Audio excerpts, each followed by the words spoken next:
নমস্কার, কেমন আছো সবাই? আমার আরেকটি নতুন ব্লগে তোমাদের অনেক অনেক স্বাগত। আজ সোমবার, বেলা এখন 5টা বাজে। আজ কোজাগরী লক্ষ্মী পুজো, তাই পুজো করব আয়োজন করছি। সকাল থেকে ঘর দোর পরিষ্কার করে নিয়েছি। আকাশ বৃষ্টিকে আজকে স্কুলে গেছে।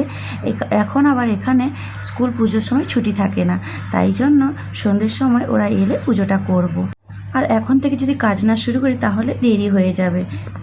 বাড়ির পুজো ছেলে মেয়ে না থাকলে ভালো লাগে বলো? আমি এটা কি কাটছি বলো তো? তালশাঁস। এই তালশাঁস দিয়ে লক্ষ্মী মায়ের পুজোই লাগে, তাই জন্য আমি কেটে নিলাম। আর এখানে মায়ের ভোগের জন্য কিছুটা সবজিও কেটে নিয়েছি অল্প অল্প করে। ব্যাস, এগুলোকে ভাজতে বসিয়ে দিয়েছি। এক সাইডে খিচুড়িও বসিয়ে দিয়েছি, আর পিঠে আর সুজিটা আগে করে নিয়েছি। চলো, কথা বলতে বলতে আমিও রেডি হয়ে গেলাম। এখন পুজো বলে কথা, পা ভর্তি আলতা যদি না পরি, মাথা ভর্তি সিঁথি ভর্তি সিঁদুর আর পা ভর্তি আলতা, আমার তো বেশ ভালো লাগে পুজোতে পরতে। তো যাই হোক, এখানে আলতা পরে নিলাম। এখন চলো, চাল বেটে নিয়েছি, চাল বেটে আলপনা দেব। এই যে ঘরের দৌড় থেকে পুরো ঠাকুরের কাছে আলপনা দেব। কথা বলতে বলতে প্রায় চালটাও বাটা হয়ে গিয়েছিল। এখন আলপনা দিয়ে দিয়েছি। আর এই আলপনা যখন দিই না, তখন আলপনাগুলো ফুটে নি ভালো করে।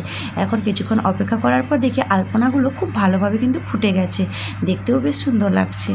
ব্যাস, এখানে পুজোর কাছে সব জিনিসপত্র কিন্তু গোছানো হয়ে গেছে। বৃষ্টিকে বলেছিলাম কিছু ফল যে এখানে রাখা আছে সবগুলো নিয়ে ঠাকুরের কাছে রেখে দাও। তো ও রেখে দিয়েছে। এবার ও তো ছোটো, ও ধুয়ে নিই। আমি বললাম ঠিক আছে, তুমি ওখানে রেখে দাও, আমি পুজোর সময় সব ধুয়ে তারপরে কিন্তু আমি পুজোয় ফল কেটে নেব। তো আমি ধুয়ে তাই জন্য একটা প্লেটের মধ্যে রেখে নিলাম। আবার অল্প অল্প করে কিছু ফল কেটে নিব, আর কিছু ফল সরিয়ে দিচ্ছি, কারণ এত ফল কেটে রাখার জায়গাও নেই। এখন এই ঘরের পুজোগুলোতে মন খারাপ হয় খুব। বাড়িতে কত আত্মীয় স্বজন থাকে, বাড়ি ভর্তি লোকজন থাকে, আর এখানে আমরা 4জন, তাই ছোট করে হলেও একটু পুজোর আয়োজন করছি। ফলগুলো সকালেই এনেছি, তাই জন্য আর ফ্রিজে রাখা হয়নি, আর বাইরেই ছিল। তো তাই জন্য আমি বাইরে থেকে নিয়ে, আর ফ্রিজের মধ্যে তো যত রকমের জিনিস থাকে, তাই জন্য ফ্রিজে আর রাখা হয়নি, আর বাইরেই রেখে বাইরে থেকে নিয়ে ধুয়ে পরিষ্কার করেছি। এবার কাটা ফলগুলো ফ্রিজে রেখে দিতে পারবো। চলো, এবার সুন্দর করে মায়ের ভোগে সব সাজিয়ে নিয়েছি।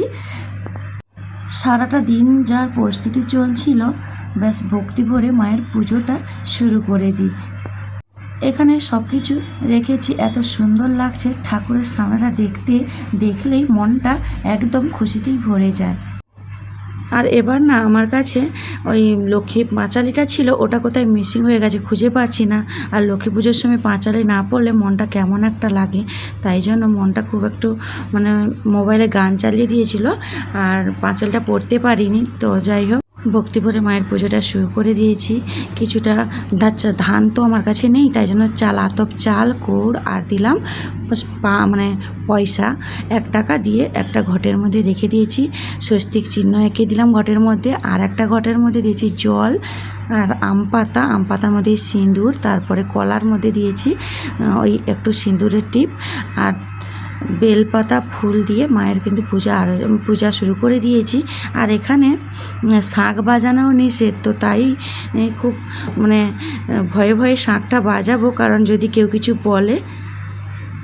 লক্ষ্মী পুজোতে যেহেতু আম পাতা দুব্বা ঘাস লাগে, আকাশ স্কুল থেকে আসার পরে ওকে বলেছিলাম, বাবু একটু ওই আম পাতা দুব্বা ঘাস একটু এনে দিও। তো ও তো চেনে না ঘাস, তাই জন্য ও একদম শুকনো দুব্বা ঘাস তুলে এনেছে। ওর কাছ থেকে বললো যে এখান থেকে ছোটো ছোটো করে তুলে নাও। আর আম পাতাও ওকে বলে দিইনি যে আম পাতা 5টা পাতা থাকবে ওই রকম পাতা আনতে হবে। আর লক্ষ্মী পুজোতে আমরা জানি যে 5টা পাতা থাকলে ওই পাতাটাই পুজোতে লাগে। তো ও বলে দিইনি, যাই হোক বুদ্ধি করে ওই রকমই পাতা এনেছে। চলো, মায়ের কাছে পুজো শেষ করে দিয়েছি। এখন আমার ঘরে একটা তুলসী মন্দির আছে, ওইখানে একটু প্রদীপ আর ধূপ দিয়ে আসলাম। ওখানেও প্রণাম করে প্রদীপ জ্বালিয়ে চলে এসেছি।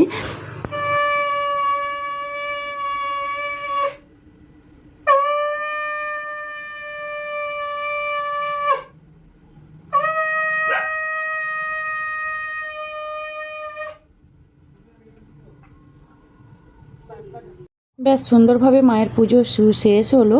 এবার মায়ের সামনে ভোগগুলো সাজানো থাক। প্রণাম করে আমিও উঠে যাই, মা একটু ভোগ দর্শন করে নিক, তারপরে আমরা সবাই মিলে প্রসাদ নিয়ে নিই। এবার তাহলে ভিডিওটা এখানেই শেষ করছি। সবাই খুব ভালো থাকবে, সুস্থ থাকবে, সাবধানে থাকবে। দেখা হচ্ছে খুব শিগগিরই নতুন একটি ব্লগে। আর ব্লগটা কেমন লাগলো অবশ্যই কমেন্টে জানিও।